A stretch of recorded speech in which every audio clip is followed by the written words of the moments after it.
Bismillahirrahmanirrahim. Assalamualaikum warahmatullahi wabarakatuh. Alhamdulillahirrabbilalamin. Wassalatu wassalamu ala rasulillah wa ala alihi wa sahbihi wa mawalah amma ba'du. Sahabat beriman yang dimuliakan Allah, syukur alhamdulillah kita bertemu lagi di channel ini.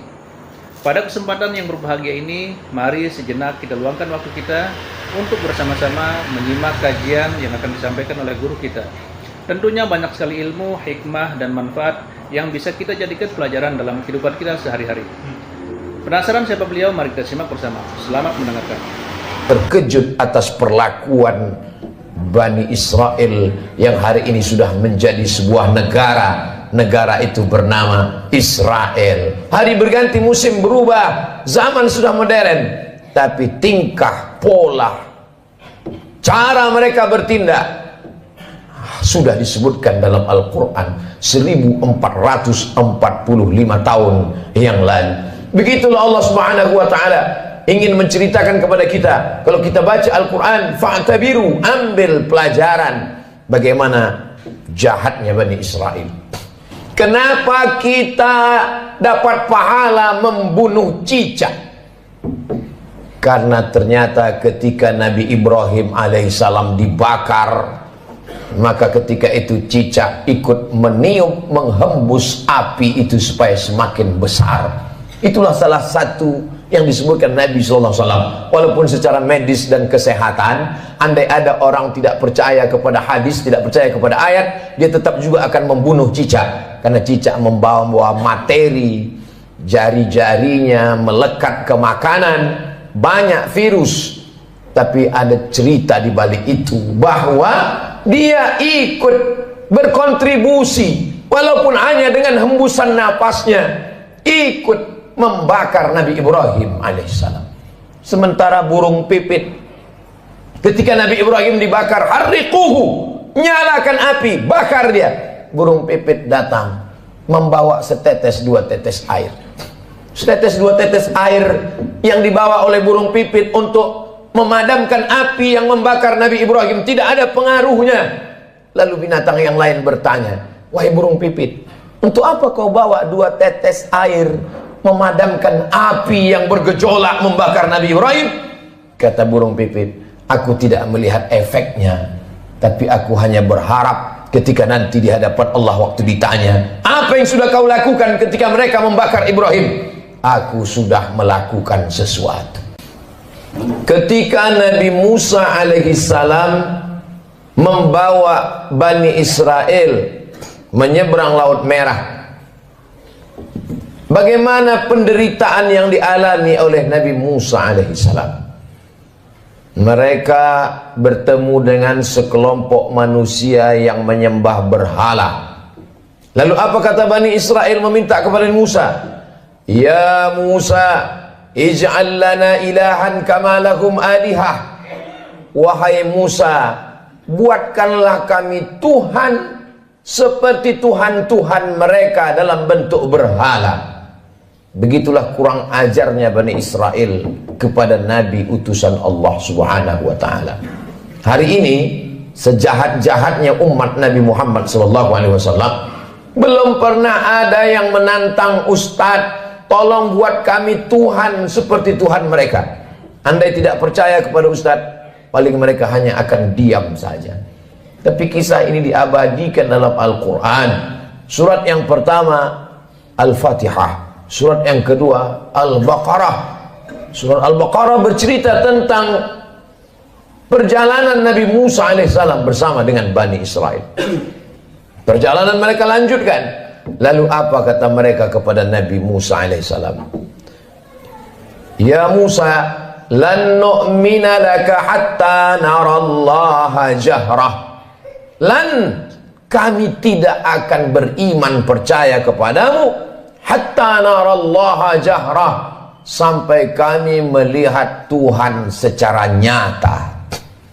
Sebelum Tuhan itu terlihat nyata, kami tidak percaya kepadamu wahai Musa. Begitulah tingkah pola mereka kepada Nabi utusan Allah Subhanahu wa ta'ala. Ke negeri kita di Nusantara cukup dikirimkan Allah wali-wali saja. Wali Songo di Pulau Jawa, para alim, para ulama, Tidak perlu Nabi menunjukkan dokter spesialis yang datang ke rumah orang kaya. Satu sisi menunjukkan kehebatan, tapi di sisi lain juga menunjukkan bahwa ada penyakit kronis yang sulit untuk disembuhkan oleh dokter biasa. Begitulah Nabi Musa yang amat sangat kuat, sangat hebat berhadapan dengan Bani Israel yang tingkat kejahatannya juga luar biasa. Di gurun pasir tidak ada tanaman tempat bernaung dan berlindung. Mereka meminta kepada Nabi Musa alaihissalam, tolonglah engkau berdoa kepada Tuhan wahai Nabi Musa, supaya kami bisa ada naungan dan makanan.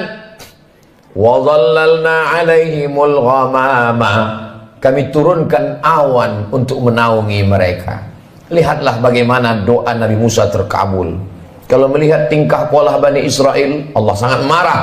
Tapi karena kelembutan Nabi Musa, wa dhallalna alaihimul ghamama wa anzalna alaihimul manna wassalwa, kami turunkan makanan yang manis dan yang asin. Yang asin, sebagian ahli tafsir mengatakan panggang burung. Yang manis adalah untuk cuci mulut mereka. Lalu apa permintaan Bani Israel? Kita kalau diberi makanan bersyukur kepada Allah, alhamdulillah. Tapi apa kata Bani Israel? Lan nasbira ala ta'amin wahidin, kami tidak sabar kalau makanannya cuman ini.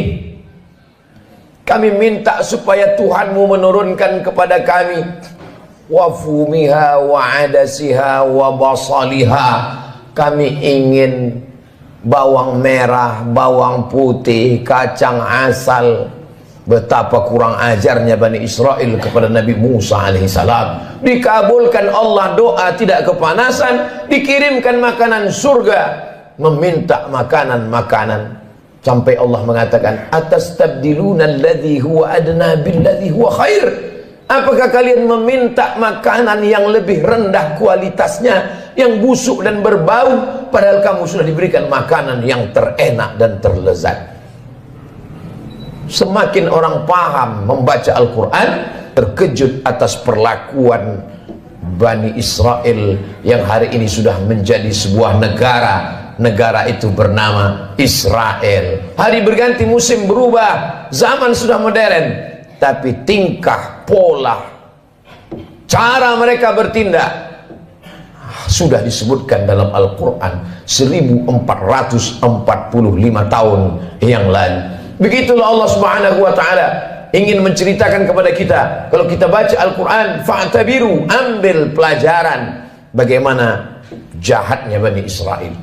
Bani Israel ketika Allah Subhanahu wa ta'ala memerintahkan kepada mereka untuk berperang bersama Nabi Musa alaihissalam. Apa kata mereka Bani Israel? Idhab anta wa rabbuka faqatila inna hahuna qa'idun. Wahai Musa, pergilah engkau berperang bersama Tuhanmu. Inna hahuna qa'idun, kami di sini duduk-duduk saja. Kalau kau mau perang, pergilah perang. Pergilah engkau berperang bersama Tuhanmu. Kami tak akan mau bersama engkau, wahai Musa alaihissalam. Berbeda dengan umat Nabi Muhammad sallallahu alaihi wasallam. Kalau diajak untuk berperang, mereka rela, karena prinsip hidup mereka adalah iskariman. Kalau hidupnya hidup mulia, au mut syahidan, kalau matinya adalah mati syahid. Begitu juga ketika bala tentara pasukan Firaun mengejar mereka dari belakang, mundur ke belakang, mati dibunuh Firaun. Maju ke depan, tenggelam di Laut Merah. Ketika itu apa yang mereka katakan kepada Nabi Musa? Ya Musa, inna lamudrakun, kita akan tertangkap Musa, kita akan ditangkap oleh pasukan, ya ditangkap oleh pasukan Fir'aun beserta bala tentaranya wahai Musa. Ketika itu Nabi Musa menjawab, kalla, sekali-kali tidak, inna ma'iya rabbi sayahdin, aku akan selalu bersama dengan Allah Subhanahu wa ta'ala. Coba bandingkan jawaban Nabi Musa dengan jawaban Nabi Muhammad sallallahu alaihi wasallam ketika berada di dalam Jabal Sur saat akan hijrah ke kota Al-Madinah Al-Munawwarah dari kota Makkah Al-Mukarramah. Apa kata Nabi Muhammad SAW kepada sahabatnya Sayyidina Abu Bakar Siddiq? Abu Bakar ketakutan. Seandainya orang kafir musyrik itu menoleh ke bawah, la absarana, mereka akan melihat kita, mereka akan menangkap kita wahai Muhammad. Kata Abu Bakar Siddiq berdua di dalam gua di Jabal Sur. Apa kata Nabi Muhammad menenangkan Abu Bakar? La tahzan, jangan kau sedih, jangan kau takut, jangan kau cemas. Innallaha ma'ana, Allah bersama dengan kita. Nabi mengatakan kepada Abu Bakar, Allah bersama kita. Tapi Nabi Musa tidak berkata demikian. Allah bersamaku, tidak bersama kalian.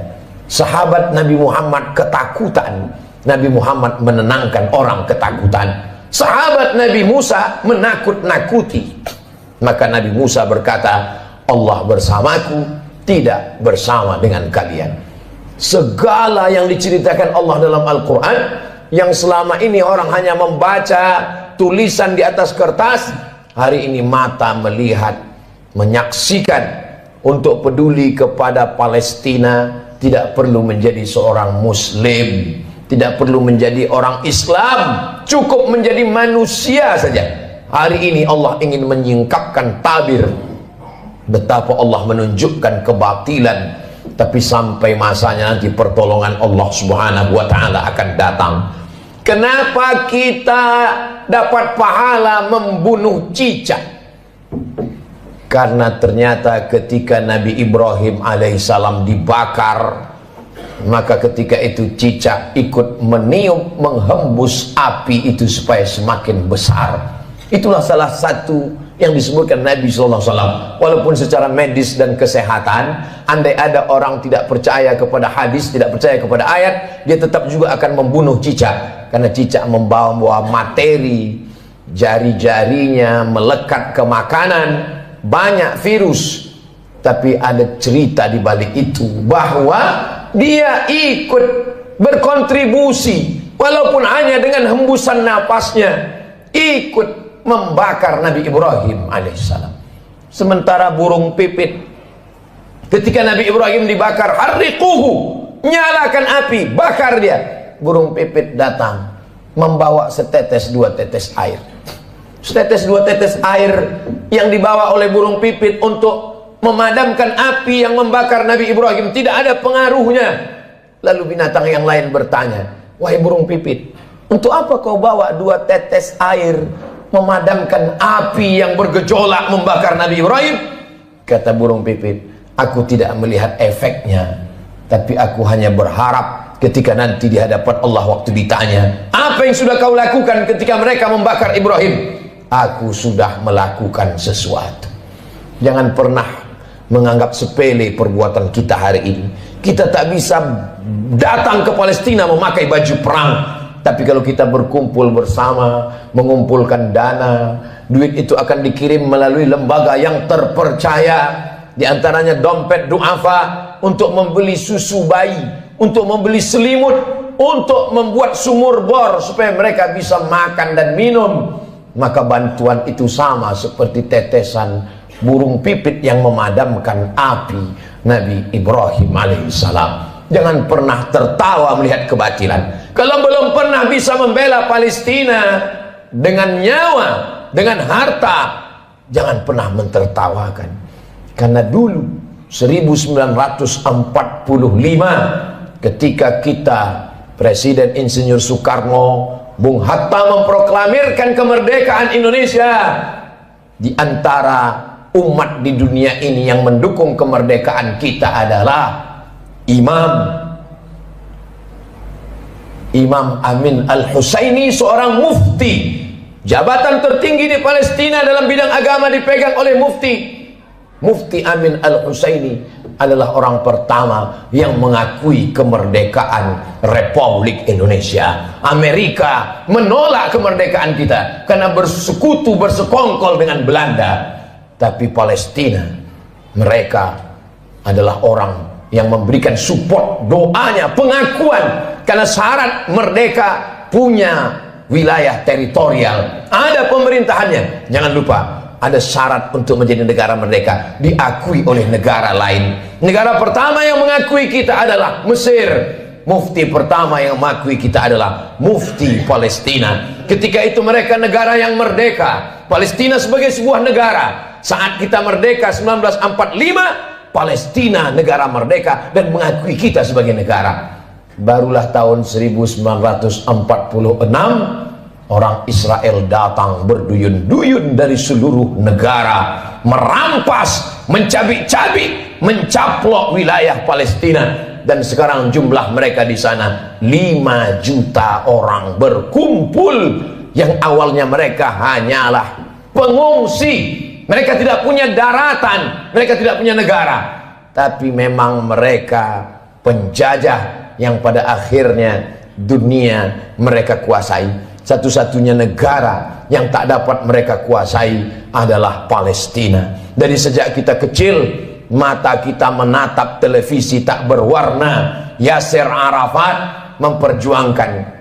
Hari berganti, musim berubah. Hari ini para pejuang, kalau kita tidak bisa menolong dengan tetesan darah dan nyawa, tidak bisa dengan harta, maka dengan doa, panjatkan doa dalam qunut nazilah, mintakan dalam tahajud supaya Allah memberikan pertolongan, karena kita akan diminta tanggung jawab di hadapan Allah Subhanahu wa taala. Man lam yahtam bi amril muslimin, siapa yang tak peduli kepada kondisi saudaranya, falaisa minhum, maka tidak diakui imannya kepada Allah Subhanahu wa taala. La yu'minu ahadukum, tidak sempurna iman kamu, hatta yuhibba li akhi, sampai engkau sayang kepada saudaramu, ma yuhibbu li nafsih, seperti kau sayang pada dirimu sendiri. Masya Allah, sangat luar biasa kajian yang sudah disampaikan oleh guru kita. Sahabat beriman yang dimuliakan Allah, tetaplah di channel ini karena kajian ini belum selesai. Tentunya masih banyak lagi hal-hal menarik yang akan disampaikan oleh guru kita. Mari kita lanjutkan kembali. Selamat mendengarkan. Kalau ada orang Palestina yang kehilangan anak, istri, hidup sebatang kara, bagaimana kalau itu yang kita alami? Kalau ada orang Palestina yang hancur rumahnya, kelaparan, tempat makannya dibakar mereka kebunnya, bagaimana kalau itu terjadi pada diri kita? Iman kita belum sempurna sebelum kita bisa merasakan perasaan yang sama seperti yang dirasakan oleh saudara kita. Kita tidak menjadi marah membabi buta, kita tidak menjadi orang yang amat sangat keras kepada sesama, tapi justru kita menjaga persatuan, kesatuan, mendoakan, mensupport, menjadi orang yang lebih baik di hadapan Allah Subhanahu wa taala melihat apa yang dialami oleh saudara-saudara kita. Mereka menangis bukan karena takut kepada Israel. Seorang ibu dikabarkan anaknya meninggal dunia.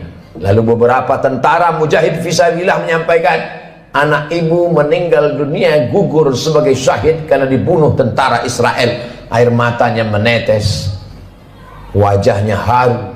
Lalu kemudian orang ramai datang memberikan takziah, menyabarkannya. Sabar ibu, anak ibu sudah syahid, jangan menangis.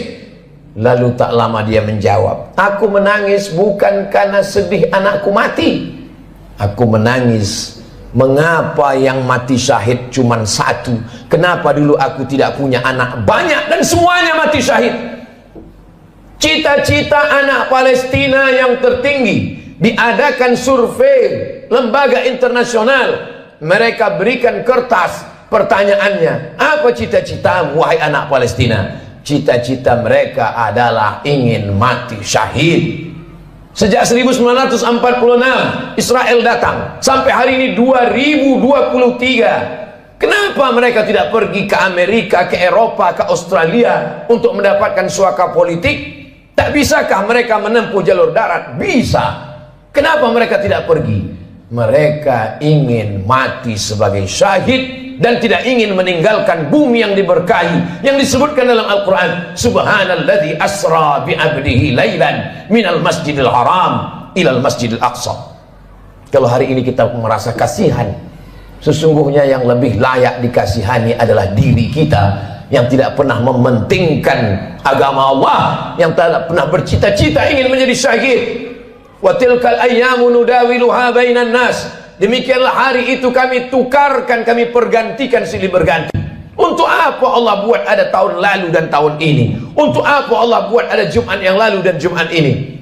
Liya'lamallahu alladhina amanu, Allah mau melihat siapa yang imannya istiqamah. Wa yattakhidha minkum syuhada, Allah ingin melihat siapa yang mati syahid. 17 Agustus bukan hanya sekedar mensyukuri nikmat kemerdekaan, tapi juga mengenang mereka yang mati syahid. Tanah yang kita injak adalah tetesan darah para syuhada. Tempat kita berjalan adalah kain kafan mereka yang mati syahid. Negeri ini merdeka karena mereka mati syahid. Siapa yang menyampaikan itu? Yang menyampaikan itu adalah para alim dan ulama. Kalau kita hari ini kasihan, sesungguhnya sisakanlah rasa kasihan pada diri kita sendiri yang belum tentu diterima Allah. Kita semua akan diminta tanggung jawab nanti di hadapan Allah Subhanahu wa taala. Salahuddin Al-Ayyubi, kalau dia ditanya Allah, apa yang sudah kau lakukan wahai Salahuddin? Salahuddin menjawab, aku sudah memerdekakan Palestina. Ditakdirkan Allah kita hidup tahun 2023. Zaman dulu kalau terjadi pembunuhan orang di Nusantara, nenek moyang kita tak tahu apa yang terjadi di Palestina. Beritanya lambat. Hari ini pembunuhan di detik ini, videonya langsung di-share dan kita bisa melihatnya.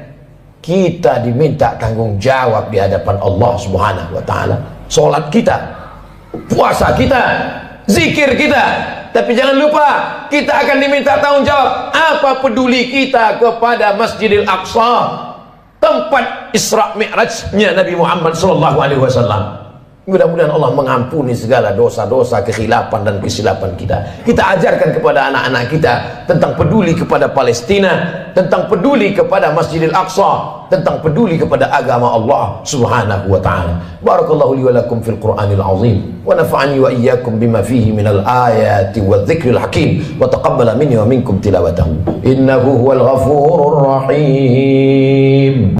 Alhamdulillahirrabbilalamin. Demikianlah kajian penuh ilmu, hikmah dan manfaat yang sudah disampaikan oleh guru kita. Semoga tausiah yang beliau sampaikan kepada kita semua menjadi ilmu yang bermanfaat dalam kehidupan kita sehari-hari.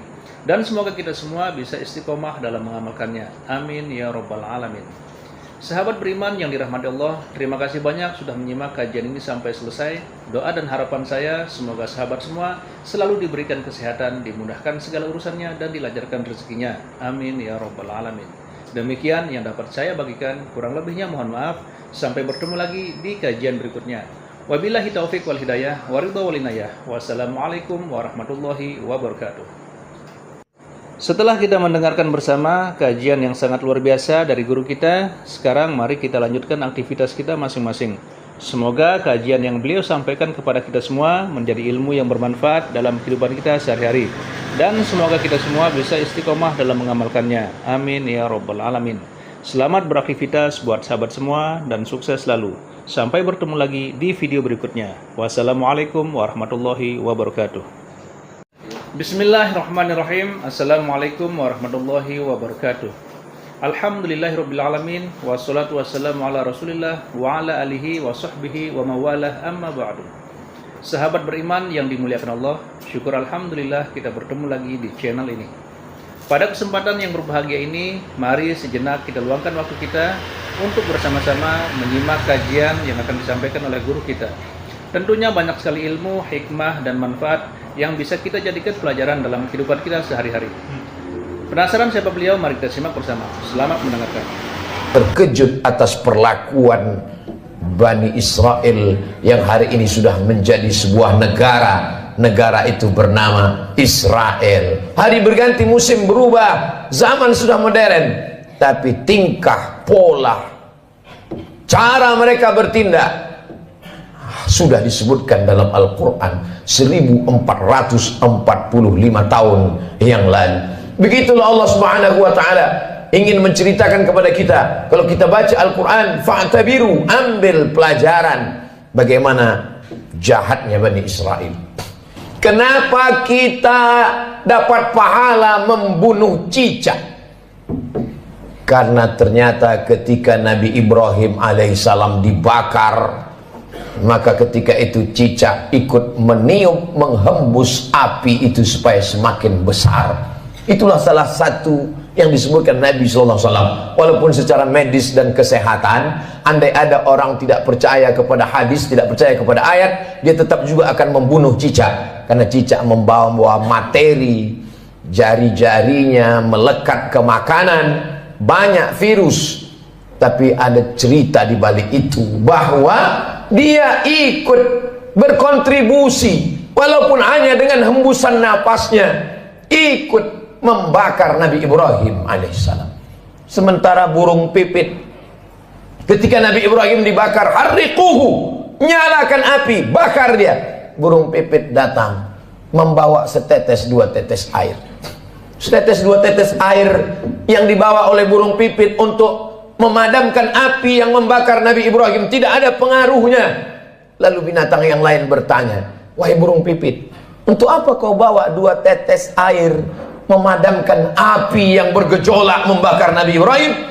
Kata burung pipit, aku tidak melihat efeknya, tapi aku hanya berharap ketika nanti di hadapan Allah waktu ditanya, apa yang sudah kau lakukan ketika mereka membakar Ibrahim? Aku sudah melakukan sesuatu. Ketika Nabi Musa alaihissalam membawa Bani Israel menyeberang Laut Merah, bagaimana penderitaan yang dialami oleh Nabi Musa alaihissalam? Mereka bertemu dengan sekelompok manusia yang menyembah berhala. Lalu apa kata Bani Israel meminta kepada Musa? Ya Musa, ij'al lana ilahan kama lahum alihah. Wahai Musa, buatkanlah kami Tuhan seperti Tuhan-Tuhan mereka dalam bentuk berhala. Begitulah kurang ajarnya Bani Israel kepada Nabi utusan Allah subhanahu wa ta'ala. Hari ini sejahat-jahatnya umat Nabi Muhammad SAW, belum pernah ada yang menantang Ustadz, tolong buat kami Tuhan seperti Tuhan mereka. Andai tidak percaya kepada Ustadz, paling mereka hanya akan diam saja. Tapi kisah ini diabadikan dalam Al-Quran. Surat yang pertama Al-Fatihah, surat yang kedua Al-Baqarah. Surat Al-Baqarah bercerita tentang perjalanan Nabi Musa alaihissalam bersama dengan Bani Israel. Perjalanan mereka lanjutkan. Lalu apa kata mereka kepada Nabi Musa alaihissalam? Ya Musa, lan nu'mina laka hatta narallaha jahrah. Lan, kami tidak akan beriman percaya kepadamu hatta narallaha jahrah, sampai kami melihat Tuhan secara nyata. Sebelum Tuhan itu terlihat nyata, kami tidak percaya kepadamu wahai Musa. Begitulah tingkah pola mereka kepada Nabi utusan Allah subhanahu wa ta'ala. Ke negeri kita di Nusantara cukup dikirimkan Allah wali-wali saja, wali songo di Pulau Jawa, para alim, para ulama. Tidak perlu Nabi. Menunjukkan dokter spesialis yang datang ke rumah orang kaya, satu sisi menunjukkan kehebatan, tapi di sisi lain juga menunjukkan bahwa ada penyakit kronis yang sulit untuk disembuhkan oleh dokter biasa. Begitulah Nabi Musa yang amat sangat kuat, sangat hebat berhadapan dengan Bani Israel yang tingkat kejahatannya juga luar biasa. Di gurun pasir tidak ada tanaman tempat bernaung dan berlindung.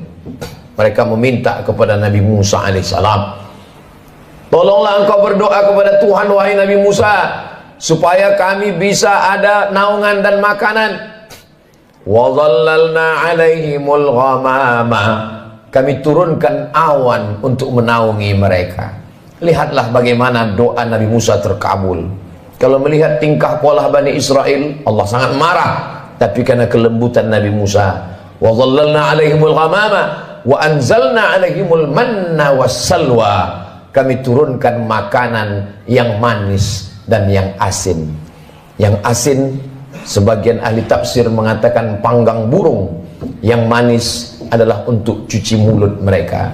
Lalu apa permintaan Bani Israel? Kita kalau diberi makanan bersyukur kepada Allah, alhamdulillah.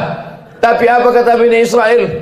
Lan nasbira ala ta'amin wahidin, kami tidak sabar kalau makanannya cuman ini.